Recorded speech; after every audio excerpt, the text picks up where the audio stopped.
불과 반년 전까지만 해도 모두가 열광했던 엔비디아이지만 현재 주가는 6개월째 지루한 박스권에 갇혀있고 지난 6개월 동안 나스닥이 3% 상승할 때 엔비디아는 고작 1% 상승에 그쳤습니다. 오늘은 엔비디아가 유독 횡보하고 있는 이유와 26년 적정 주가에 대해 알아보겠습니다.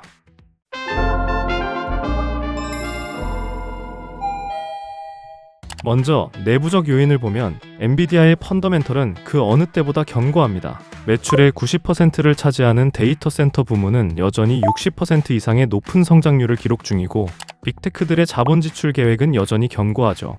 그리고 지난 분기 젠슨 황은 블랙웰 생산 가속화 과정에서 발생한 일시적 마진 하락을 언급했지만 4분기에는 75% 선을 회복할 것이라 자신했습니다. 그러면 답은 외부에 있다는 건데 6개월째 횡보하는 이유를 알기 위해선 먼저 엔비디아의 정체성에 대한 재정의가 필요합니다. 엔비디아는 이제 전 세계 AI 산업의 리더를 넘어 미국이 결코 포기할 수 없는 지정학적 전략 자산이자 정치 주식입니다. 이미 트럼프 행정부 초기부터 외교, 방위 자산으로 역할이 바뀌고 있었죠. 실제로 사우디아라비아와 AI 협력을 강화하며 엔비디아 칩 수출 제한을 완화하는 대신 대규모 투자 및 에너지 안보 협력을 끌어내기도 했고 중국과 유럽을 견제할 때 꺼내는 중요한 카드도 항상 엔비디아 칩이었습니다. 그러다 보니 지정학적 불안이 생길 때면 엔비디아 주가가 가장 먼저 반응하는데 중국은 여전히 대만을 위협하고 있고 그린란드를 둘러싼 유럽과의 신경전도 남아있는 상태라 언제든 추가적인 수출 통제 카드가 나올 수 있다는 불확실성이 주가의 발목을 잡고 있습니다. 지난 영상에서 말씀드린 최근 스위스에서 열린 다보스 포럼에서는 2026 글로벌 리스크 보고서를 발표했는데 올해 전 세계를 위협할 가장 치명적인 리스크 1위로 지정학적 대립을 뽑았고 세계화라는 경제 공급망이 파괴되는 현상을 경고했습니다. 젠슨 황 입장에선 일찍이 정치에서 물러난 일론 머스크의 행보가 부럽지 않을까 하는데 결과적으로 지정학적 불확실성이 상당 부분 해소되어 정치적 자산이 아닌 기술 기업으로서 온전히 평가받는 환경이 조성되어야 주가가 본격적인 우상향 궤도에 진입할 수 있지 않을까 합니다. 그럼 이제 2월 25일 엔비디아의 실적 발표를 앞두고 투자자가 반드시 확인해야 할 실적 체크리스트와 2026년 엔비디아의 적정 주가 전망을 자세히 살펴보겠습니다. 2월 25일 시장의 흐름을 결정지을 엔비디아의 4분기 실적 발표가 예정되어 있습니다. 현재 예상 실적은 매출 656억 달러, EPS는 1.52달러인데 특히 EPS 성장률은 전년 대비 71%라는 놀라운 성장을 기록할 것으로 보입니다. 이번 실적 발표에서 우리가 주목해야 할 포인트는 딱 두 가지입니다. 바로 중국 매출의 반등과 마진율 75% 회복 여부인데 지난 분기에 매출 570억 달러라는 호실적을 달성하고도 중국향 AI 칩 수출 제한이라는 지정학적 이슈가 터지면서 주가는 단기 급등 후 조정을 겪어야만 했습니다. 젠슨 황 CEO는 당시 미정부 규제로 중국 매출이 불투명해지자 향후 가이드라인의 중국 비중을 빼거나 보수적으로 잡겠다고 했었죠.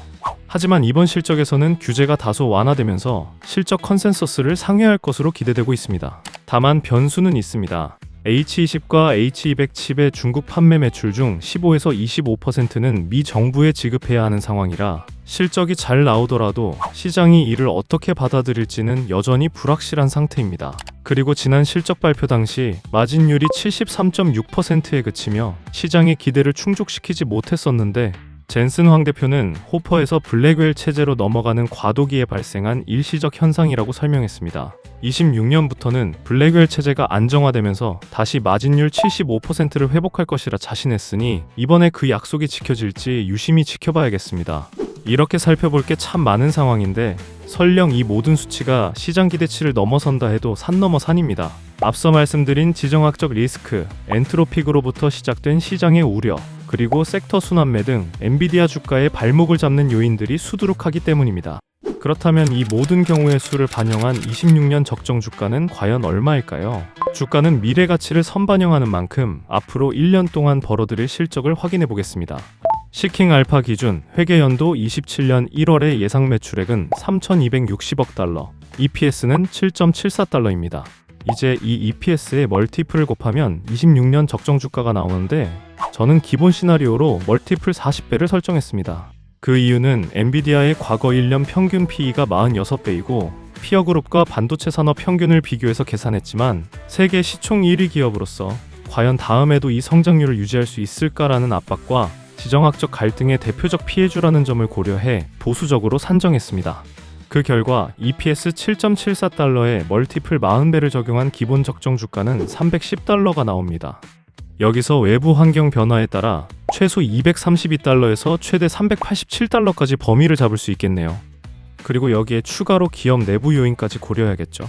AI 섹터에 대한 우려나 지정학적 리스크 해소 상황을 가정한 최종 매트릭스를 그려보면 최악의 시나리오에선 174달러, 최상의 시나리오에선 484달러까지 열려 있습니다. 현재 엔비디아 주가는 180달러 선에 머물며 6개월째 횡보 중이고 나스닥 상승률보다도 낮은 상황인데 본인이 장기 투자자라면 지금의 가격대는 충분히 매력적인 매수 구간으로 보입니다. 마지막으로 월스트리트와 주요 기관들의 투자 동향을 살펴보며 정리하겠습니다. 먼저 최근 에버코어에서는 엔비디아의 목표 주가를 352달러로 제시했고 그 밖에 모건 스탠리, 골드만삭스, UBS 등 다른 기관들도 현재 가격 대비 훨씬 높은 목표 주가를 제시했습니다. 그리고 시킹알파를 참고한 월가 애널리스트 의견을 모두 종합해보면 매수 의견은 58명, 보유는 3명, 매도는 1명으로 매수 의견이 가장 많고 목표 주가는 최저 140달러에서 최고 352달러, 평균은 254달러입니다.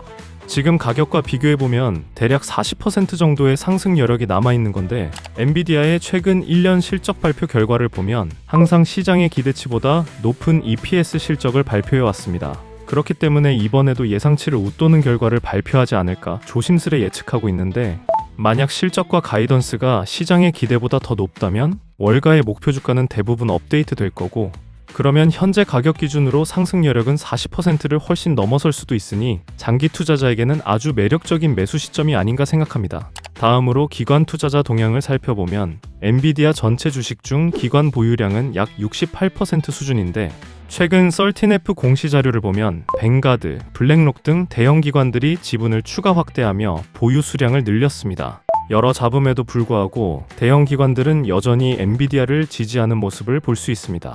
제가 항상 말씀드렸는데 장기적으로 성공적인 수익을 거두기 위해서는 현상이 아닌 본질을 파악하는 것이 중요합니다. 실질적인 성장과 매출이 계속 뒷받침된다면 주변의 소음과 횡보하는 주가에 마음이 초조해지겠지만 이러한 외부 요인들은 언젠간 잠잠해지는 순간이 오게 되니 스트레스 관리 잘하시고 엔비디아의 가치가 다시 온전히 평가받는 날을 기다리며 언제나 성공 투자하시길 진심으로 바라겠습니다. 지금까지 엔비디아의 횡보하는 이유와 적정 주가에 대해 알아봤습니다. 구독과 좋아요는 영상 제작에 큰 힘이 됩니다. 감사합니다.